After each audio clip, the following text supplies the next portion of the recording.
മഹാനായ യൂസുഫ് അലൈഹിസ്സലാം ശുദ്ധനാണെന്നും ബഹുമാനപ്പെട്ടവർ അള്ളാഹു നൽകിയ തസ്കിയത്തിന്റെ ഉടമസ്ഥനാണെന്നും പഠിപ്പിക്കുവാൻ അള്ളാഹു തആലാക്ക് ഒരൊറ്റ ആയത്ത് ചെലവഴിച്ചാൽ മതി.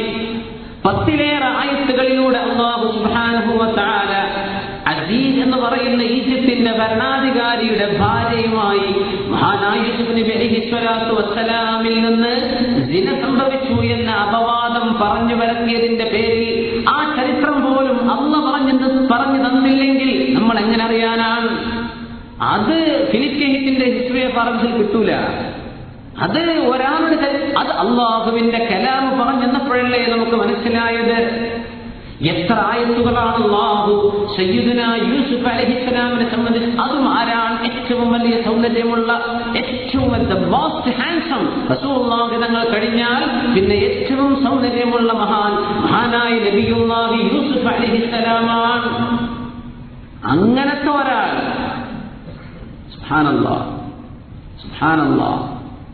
മനുഷ്യന് അല്ലാഹു തആല സൗന്ദര്യം കൊടുത്താൽ, ശരീരത്തിന്റെ സൗന്ദര്യം കൊടുത്താൽ, തൊലിക്ക് നിറം കൊടുത്താൽ, അല്ലെങ്കിൽ മുഖത്തിന്റെ സൗന്ദര്യം കൊടുത്താൽ, ഈ സൗന്ദര്യങ്ങളൊക്കെ അല്ലാഹുവിന്റെ ഹറാം ചെയ്യാൻ വേണ്ടി, അല്ലാഹു തആല നിഷിദ്ധമാക്കിയതിനെ അടുത്തെടുക്കാൻ വേണ്ടി ചെലവഴിക്കുന്ന ആളുകൾക്കുള്ള വളരെ കർക്കശമായ താക്കീതല്ലയോ യൂസുഫ് നബി അലൈഹിസ്സലാമിന്റെ ചരിത്രം അല്ലേ?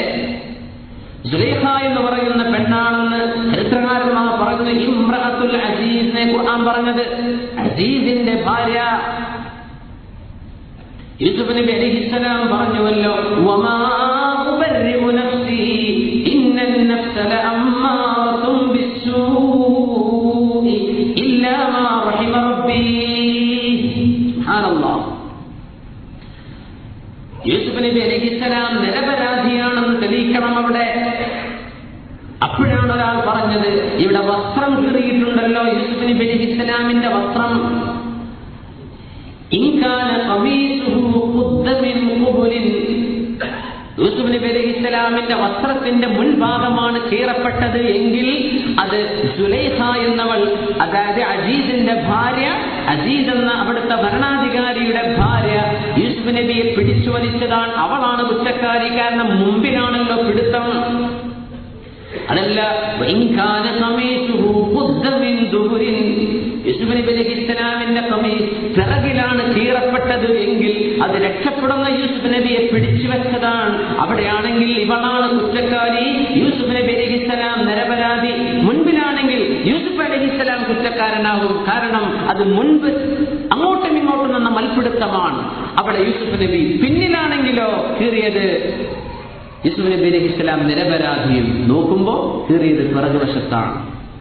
അസീസ് എന്നവർക്ക് മനസ്സിലായി, തന്റെ ഭാര്യയെ കുറ്റപ്പെടുത്താമതല്ലോ, ഇത് അപമാനമായി ഭവിക്കുമല്ലോ. അതുകൊണ്ടാണ് യൂസുഫ് നബി അലൈഹിസ്സലാം സിജ്നിലേക്ക് പോയത്. ഖാല റബ്ബി സിജ്നു അഹബ്ബു ഇലയ്യ മിമ്മാ തദ്ഉനനി ഇലൈഹി. പടച്ചോനെ, എന്താണ് ആ പ്രയോഗം? അല്ലാഹുവേ, വ്യഭിചാരം ചെയ്യാനാണ് ഈ പെണ്ണെന്നോട് പറയുന്നത് അല്ലേ? അവൾ വാതിലടച്ചു, കൊട്ടാരത്തിലാണ്. ഇതൊക്കെ ഈ ഫാക്ടേഴ്സ് മുഴുവൻ കണക്കൂട്ടണം.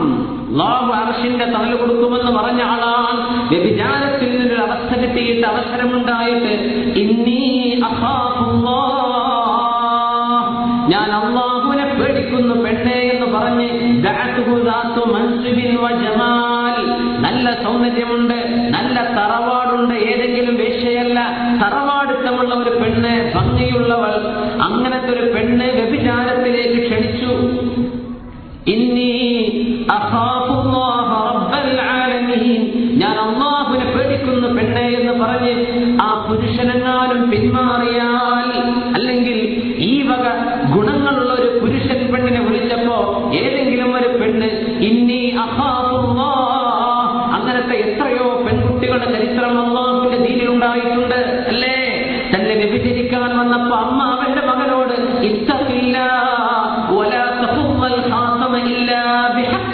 നീ ഇത് ചെയ്യല്ലേ പറഞ്ഞില്ലേ അല്ലാഹു തആല? അഷ്റഫുൽ ഖൽഖ് സ്വല്ലല്ലാഹു അലൈഹി വസല്ലം തങ്ങൾ ഗുഹയിൽ അകപ്പെട്ട് രക്ഷപ്പെട്ട 3 ആളുകളുടെ ചരിത്രം പറഞ്ഞപ്പോ അതിൽ ഒന്നെന്താ? അമ്മാവന്റെ മകൻ ദാരിദ്ര്യമുള്ളൊരു പെണ്ണിനെ സെഡ്യൂസ് ചെയ്യാൻ ശ്രമിക്കുന്നു. അവളെ വ്യഭിചാരത്തിലേക്ക് വിളിക്കുന്നു. അവൾക്ക് കാശ് വേണം, ദാരിദ്ര്യമുള്ള സമയമാണ്. ചൂഷണമാണ്. പൈസ കൊടുക്കുന്നു, കാശ് കൊടുത്താൽ ഒരു വിധേയത്വമായല്ലോ, അതിന്റെ പേരിൽ ചൂഷണമാകാമെന്ന് ഇയാൾ വിചാരിച്ചു. കാശ് വാങ്ങി ഇവളെ സഹായിച്ചതാണ്. പക്ഷേ അതിന്റെ പേരിൽ ഇവരുടെ ശരീരം ഹറാമിന് ഉപയോഗിക്കാൻ ഇരുന്നപ്പോഴാണ്, അവരുടെ ശരീരവുമായി ചേരാനിരിക്കുമ്പോഴാണ് യാ അബ്ദല്ലാഹ്, അല്ലയോ അല്ലാഹുവിന്റെ അല്ലാഹുവിന്റെ ദാസനെ, ഇത്തഖില്ലാ, നീ അല്ലാഹുവിനെ പേടിക്ക്, ഞാൻ ചാരിത്ര്യമുള്ള ഒരു പെണ്ണാണ്. വലാ തഖുല്ലൽ ഖാതമ ഇല്ലാ ബിഹഖിഹാ, ഇവിടെ എന്റെ ചാരിത്രം അർഹതയില്ലാതെ നീ ഇതിനെ ഹനിക്കല്ലേ എന്ന് പറഞ്ഞപ്പോൾ എഴുന്നേറ്റ് പോയൊരു ചെറുപ്പക്കാരൻ. അതല്ലേ നമുക്ക് മാതൃക. യൂസുഫ് അലൈഹിസ്സലാത്തു വസ്സലാം കുറ്റാരോപണ വിധേയരായ സമയത്ത് പറഞ്ഞ ഒരു വചനം, വമാ ഉബർരിഉ നഫ്സി. ചെറുപ്പക്കാരെ മനസ്സിലാക്കണം, ആരോഗ്യമുള്ള നേരത്ത് അള്ളാഹുവിനെ സൂക്ഷിച്ചാലേ ആരോഗ്യം നഷ്ടപ്പെടുന്ന ഒരു നേരത്ത് അള്ളാഹുവിന്റെ നോട്ടം നമുക്ക് കിട്ടൂ. അള്ളാഹു തന്നതാണ് യൗവനം, അള്ളാഹു തന്നതാണ് ആരോഗ്യം. ഇതൊന്നും എന്നും ഉണ്ടാകുമെന്ന് വിചാരിക്കല്ലേ. നമ്മുടെ മുമ്പിലൂടെ ജീവിക്കുന്ന മുതിർന്നവർ അതിന്റെ മാതൃകയാണ്. ഒക്കെ നമുക്കും വരാനുള്ള സ്റ്റേജുകളാണ്. കാലിൽ റുക്കൂഇനും സുജൂദിനും മടക്കാൻ പറ്റാത്ത അവസ്ഥ വരും അല്ലേ? നിവർന്ന് നിസ്കാരത്തിൽ നിൽക്കാൻ പറ്റാത്ത അവസ്ഥ വരും. ഈ ഓട്ടത്തിനും ചാട്ടത്തിനൊന്നും കഴിയില്ല. പിന്നെ ഈ നേരത്ത് അള്ളാഹുവിനെ പേടിച്ച്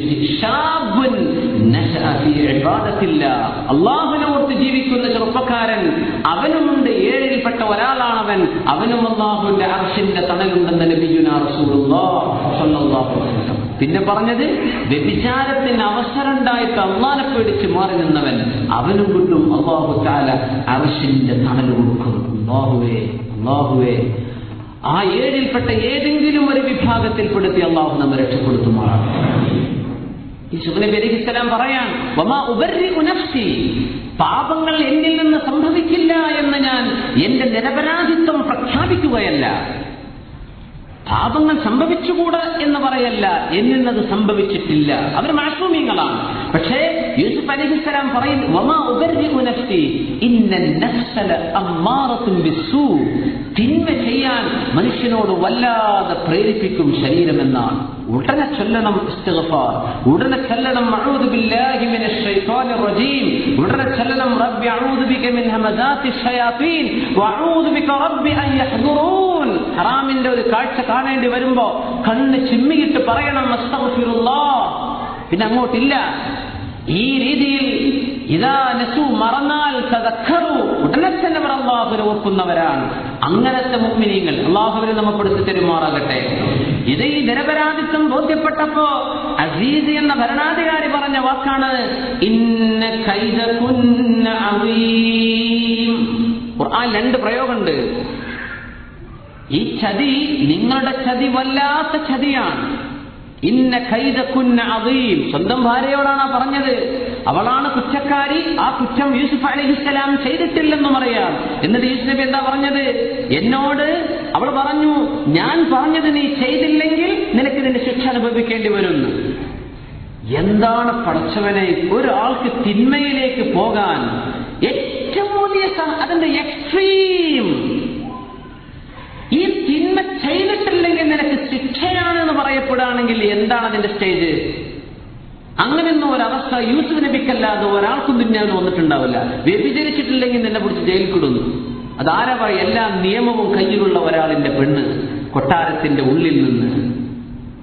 അങ്ങനെ വന്നപ്പോഴാണ്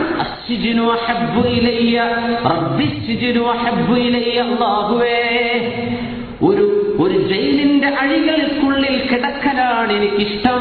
മിമ്മാ തദഉനനി ഇലൈഹി, വ്യഭിചാരം ചെയ്യാനല്ല എന്നോട് പറയണത്, അതെന്നെ കൊണ്ടാവില്ല. അതിന് പകരം ഞാൻ ജയിലിൽ പോയിരുന്നോളാം, എനിക്ക് ജയിലാണ് ഇഷ്ടം ഇതിനേക്കാൾ എന്ന് പഠിപ്പിച്ച അമ്പിയാക്കന്മാരെയാണ് അല്ലാഹു ഖുർആനിൽ നമുക്ക് പഠിപ്പിച്ചു തന്നിട്ടുള്ളത്. സുബ്ഹാനല്ലാഹ്, ഇത് ഉസ്വത്താണ്. ഇത് ചെറുപ്പക്കാർക്ക് പറയാനുള്ള തന്റെ ഇടം വരണം. ഇങ്ങനെ മനുഷ്യനെ ഹറാമിലേക്ക് വലിച്ചഴിച്ചു കൊണ്ടുപോകുന്ന പിശാചുക്കൾക്ക് കുട്ടിപ്പിശാചുക്കളായി പോകാതെ മനുഷ്യനായി മുഅ്മിനായി എഴുന്നേറ്റ് നിന്ന് തിന്മക്കെതിരെ പ്രതികരിക്കാൻ കഴിയണം. അതിനുള്ള ഈമാനികമായ ശക്തി വേണം മുഅ്മിനീങ്ങളെ. മസിൽ പവർ കൊണ്ടൊന്നും കാര്യമില്ല, ഈമാനിന്റെ പവർ തന്നെ വേണം. ഇന്ന കൈദകുന്ന അദീം. അസീസ് രാജാവ് പറഞ്ഞു, പെണ്ണേ നീ ഇതിൽ കുറ്റക്കാരിയാണ്, കുറ്റക്കാരനാണെന്ന് എനിക്കറിയാം, നിരപരാധിയാണ് യൂസുഫ് നബി അലൈഹിസ്സലാം എന്ന് എനിക്കറിയാം. പക്ഷേ മനസ്സിലാക്കണം, ഇന്ന കൈദകുന്ന അദീം, നിങ്ങളുടെ ചതി വല്ലാത്ത ചതിയാണ്. പിശാചിനെ പറ്റി അല്ലാഹു പറഞ്ഞതെന്താ? വകാന കൈദു ശൈത്താനി ളഈഫാ, പിശാചിന്റെ ചതിയൊക്കെ വളരെ വീക്കാണ്. അസ്തഗ്ഫിറുല്ലാഹ് എന്ന് പറഞ്ഞാൽ പിശാച് ഓടും, പെണ്ണോടൂല. അഊദു ബില്ലാഹി മിനശ് ശൈത്വാനിർ റജീം എന്ന് പറഞ്ഞാൽ പിശാചിനെ അവിടെ കാണൂല. പെണ്ണെന്നാലും വിളിക്കും, അട്ടപ്പാതിരാക്കൊരു മിസ് കോൾ അല്ലെങ്കിൽ ഒരു മെസ്സേജ്, ഹറാമിലേക്ക് ചിന്തിപ്പിക്കാൻ. പാവപ്പെട്ട ചെറുപ്പക്കാർ, ഈമാനിന്റെ പക്വത എത്തിയിട്ടില്ലാത്തവരെ ഹറാമിലേക്ക് ടെംപ്റ്റ് ചെയ്യുന്ന ഈ സ്വഭാവം, ഇന്ന കൈദകുന്ന അദീം, പെണ്ണുങ്ങളെ നിങ്ങളിൽ ഈ സ്വഭാവം കൂടുതലാണ്. അതിന്റെ സാക്ഷി പരിശുദ്ധ ഖുർആൻ. അതുകൊണ്ടാണ് അസ്സാനിയത്തു വസ്സാനി എന്ന് അല്ലാഹു തുടങ്ങി പറഞ്ഞത്. വ്യഭിചരിക്കുന്ന പെണ്ണ്, വ്യഭിചരിക്കുന്ന പുരുഷൻ, ഇതിന്റെ ടെൻഡൻസി ഏറ്റവും കൂടുതൽ കാണിക്കുന്നത് പെണ്ണുങ്ങളാണ്, അതിലേക്ക് ആകർഷിക്കുവാൻ. പിന്നെ പുരുഷൻ അതിൽ വീഴുകയാണ്, അല്ലെങ്കിൽ അവൻ അതിന്റെ വഴികൾ അപ്പോഴാണ് അതിനെ സംബന്ധിച്ച് ചിന്തിക്കുന്നത്. അസ്സാനിയത്ത്, ഇത് നോർമൽ ഒരു മനുഷ്യന്റെ രീതിയാണ് അല്ലാഹു പറഞ്ഞത്. മനുഷ്യന്റെ സ്വാഭാവികതയിൽ നിന്ന് പുറത്തുപോയ ആളുകളെ സംബന്ധിച്ചല്ല ഇവിടെ ചർച്ച. ഈ രീതിയിലാണ് മനുഷ്യന്റെ പ്രകൃതം, ഇങ്ങനെയാണ്. അസ്സാനിയത്തു വസ്സാനി ഫജ്ലിദു കുല്ല വാഹിദിൻ മിൻഹുമാ മിഅത ജൽദ വലാ തഅഖുദുകും റഅഫത്തുൻ ഫീ ദീൻ വലാ തഅഖുദുകും ബിഹിമാ റഅഫത്തുൻ ഫീ ദീനില്ലാഹ് ഇൻ കുൻതും തുഅ്മിനൂന ബില്ലാഹി വൽ യൗമിൽ ആഖിർ വൽയശ്ഹദ അദാബുഹുമാ ത്വായിഫത്തുൻ മിനൽ മുഅ്മിനീൻ. ഇൻഷാ അല്ലാഹ് ആയത്തിന്റെ ബാക്കി ഭാഗം അടുത്ത ക്ലാസ്സിൽ ചർച്ച ചെയ്യാം. അല്ലാഹു സുബ്ഹാനഹു വ തആല നമ്മൾ പറയുന്നതും ചിന്തിക്കുന്നതും ആലോചിക്കുന്നതും